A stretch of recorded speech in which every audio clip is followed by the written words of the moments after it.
perspective on things? Yeah. It's very important for us as the United States government to work very closely with our civil society partners. Some of the best information that we get about what's happening around the world comes from diaspora communities here in the United States and civil society organizations in the countries that we're reporting on. And so we're very pleased today to have the opportunity to meet with members of the Vietnamese community here in Los Angeles while we're here for the Summit of Americas. We met with community leaders, we met with religious leaders, and they gave us the latest information on what's happening in Vietnam with regard to religious freedom, and really corroborated much of what we've been hearing from other communities that we've spoken to and other reports that we've seen coming out of Vietnam. That should be it. Okay, great. Thanks so much. Okay, so now I'm going to have a few comments with you. I'm reporting from IBC, VNA, and and also SPTN. Is this going to be on video? Yeah. Okay, so let's clear. Make sure we clear this off a little bit. Yeah. Let's clear Nice, this. nice and good. Yeah. Yeah. And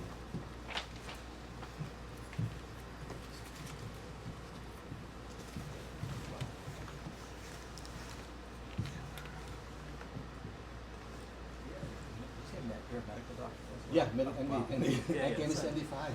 Okay, wow. I've been for a long time. Wow. First, I'm happy you are one of us, Yeah. Asian American. That's right.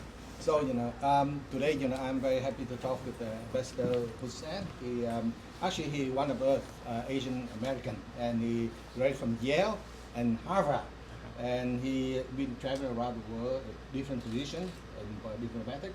So we thank you for having a chance to talk to you today. Thank you. We can share this one in many TV channels, not only in US, in LA, but around the world, because we have a Facebook, YouTube, and we have in the internet and also TV channel. So today we attend the meeting with you with all the community leader and scientific council, and at the president and co-chairman of United Council of Vietnam, Homeland OC. I'm very happy to hear that you have interest in coming here, listen to us, and care about religious freedom in Vietnam.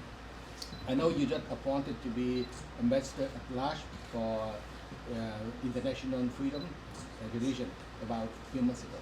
So I'm very happy to you replace the one I knew before, the Ambassador Sam Broback. He's a very nice guy too. Yes, But yes. you, I think all of you are very nice. And what I hear in the meeting, I'm very impressed with your willing to help us. As you know, Vietnamese oppressed religious freedom many years, and also basic human rights. They say they follow the International Convention of Declaration December 10th, Yep. 1948. Right. They never follow. So we talk about a lot of oppression of all religion in Vietnam, and you hear about that, and you have reports sent to you, State Department. So how we know that we wanted to release the prison conscience, we want to release the prison of religion. But what force or what leverage you use to get them to comply with our request? Thank you, Doctor. It's really an honor to have a chance to talk to you today and to visit with the Vietnamese community here in Los Angeles. Some of the most important information that we get comes from diaspora communities such as yours, and it was just a really good opportunity for us to speak with the council to get the latest information on what's going on in Vietnam. As far as tools that we use to help change the situation for the better around the world, including in Vietnam, we have the report that we issued last week, an International Religious Freedom Report, where we meticulously document what's happening in every country in the world. And so that sends a powerful signal to the people of the world and to governments around the world that the American people care about religious freedom everywhere. And that report sets out what countries are doing in the area of religious freedom, some of the improvements that we've seen, but also some of the troubling developments and some of the individual cases that we're concerned about. So that report is an important step for us to take. I also regularly speak with the representatives of foreign countries here in the United States. I speak with their governments when we're traveling overseas. And we will continue to speak to them regarding policies that may be discriminatory, laws that may be discriminatory, laws that may be implemented in ways that are having impacts on religious communities, such as the religion law. and to raise individual cases of individuals that are held. And we believe that it's an important part of our work to make sure that we are shining a light on the cases of individuals that are wrongly being detained for their religious beliefs. And we'll continue to do so with the government of Vietnam as well. Yeah, thank you. I think the U.S. government talk a lot about that, but Vietnam, government, they only act if you have some pressure and you have some, now we cannot say sanction or something like that because we need Vietnam as a trade partner. But we think you have U.S. mission, to monitor the problem. So I think they can monitor the situation in Vietnam, and then they report to the State Department of government. And you can we increase or decreasing any favor trade agreement with Vietnam? Depend on condition of human rights, depend on condition of religion.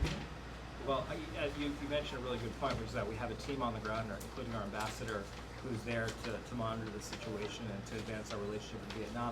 They're doing so not only in the capital, but doing in other parts of the country as well, where we may see restrictions on religious freedom.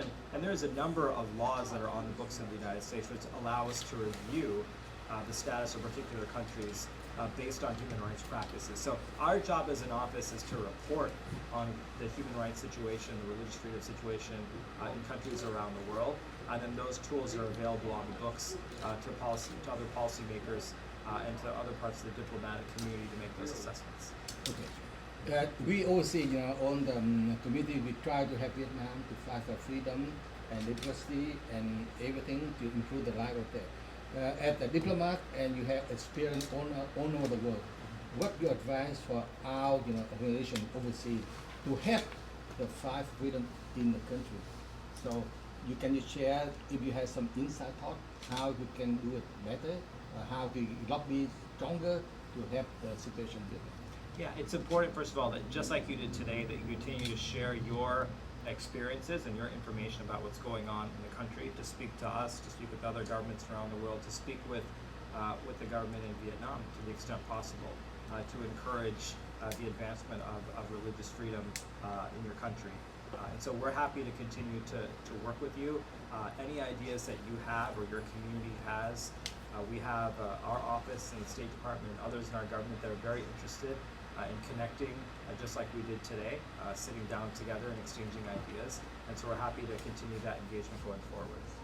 Well, I am very happy to have an open, dialogue. So this is my car. Yes. And my everything here. So anything you can share with us. And I don't know if you have your card today or not. Otherwise, Yes. you can send.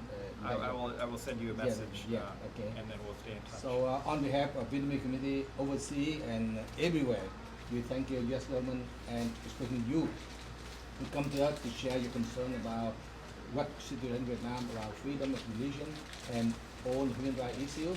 Yeah. We work together, and we hope that we can improve the situation in the near future. Okay, well, and thank you. Ambassador. Thank you very much. Thank you so much for everything that you're doing. Really appreciate it. Now, can take a picture. California Republic, very nice. Đã chụp hình đó nha. Chụp ha, rồi chụp bác sĩ luôn nha. Chụp máy cháu trước đi.